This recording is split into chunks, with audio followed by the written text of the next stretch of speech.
Incredibly, it was built in only 12 years.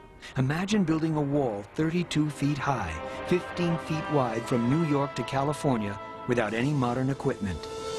The Emperor Qin was a remarkable man. Originally, Qin ruled only a small state in the northwest corner of China, but that wasn't enough for him.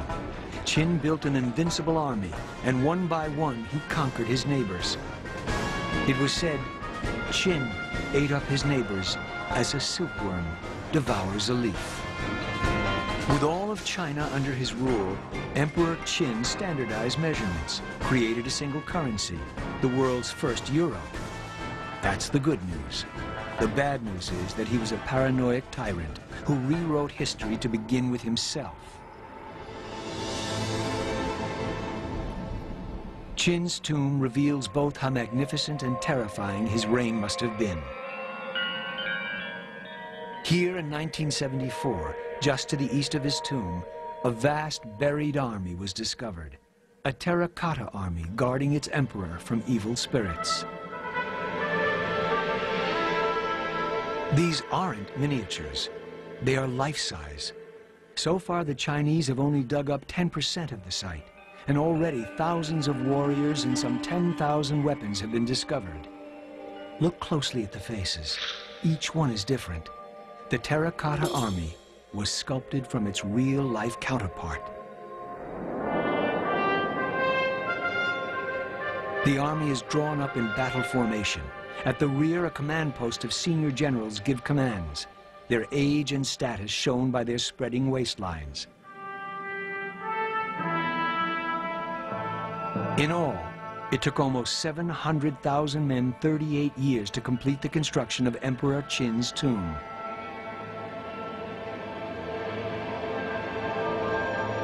Once China was united, and he had reorganized his empire, Qin sent 300,000 soldiers to the northern frontier to drive back the ever-threatening nomads. When their job was done, Qin ordered his army to stay. And with an extra 500,000 peasants, they built the first Great Wall of China.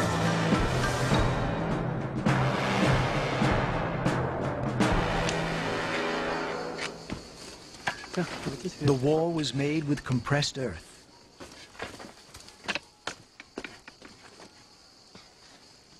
It's a technique still used every day in the Chinese countryside. First, wooden planks are laid parallel to one another, as wide apart as the wall's thickness. Then earth is shoveled between the planks, watered and packed down by human feet. Then the planks are built upwards, and the wall continues to grow layer by layer. It is a cheap and fast way to make a wall. 100 times easier, it has been calculated, than building with stone.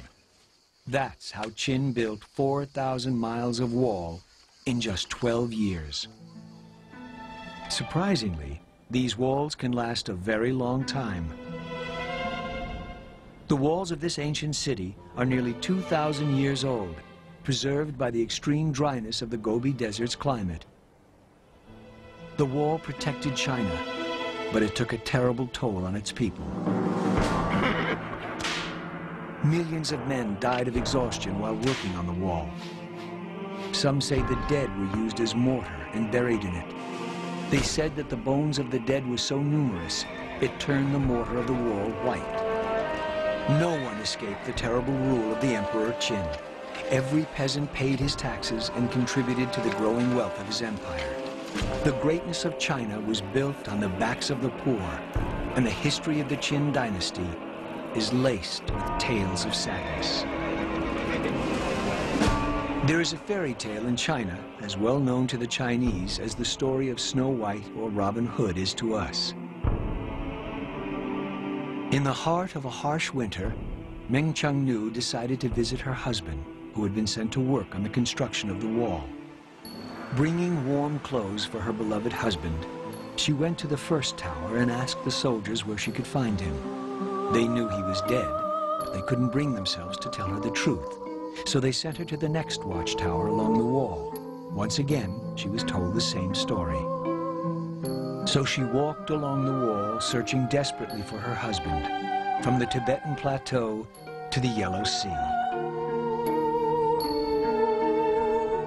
Here at last, someone told her that her husband was dead, one of the million tortured souls who haunted the wall. Her sadness was so great, and her despair so intense, that her tears made a great breach in the wall.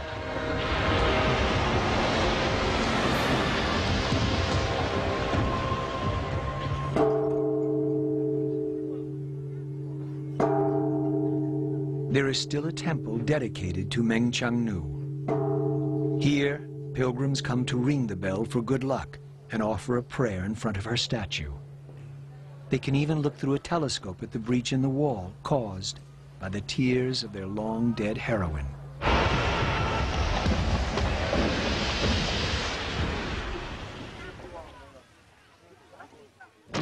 In the years after Emperor Qin's death, the people revolted against his empire.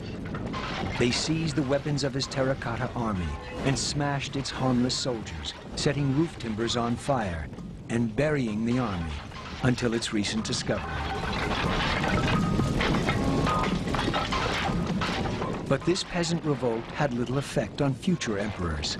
Soon, a new dynasty began to build a wall even greater than Emperor Qin's.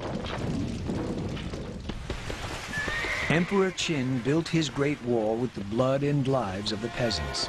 Now a new dynasty, the Han, continued his obsession with wall building, but they had some extra help.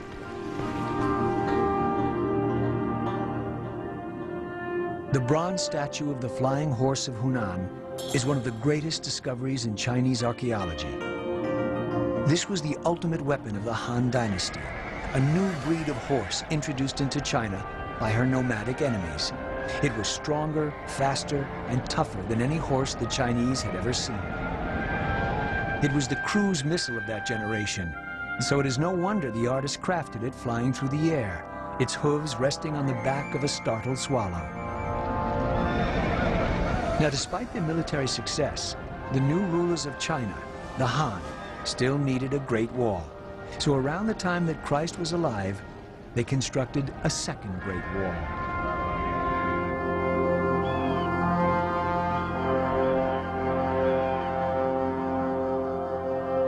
In total, this great wall stretched for 6,700 miles and was the longest construction in all human history.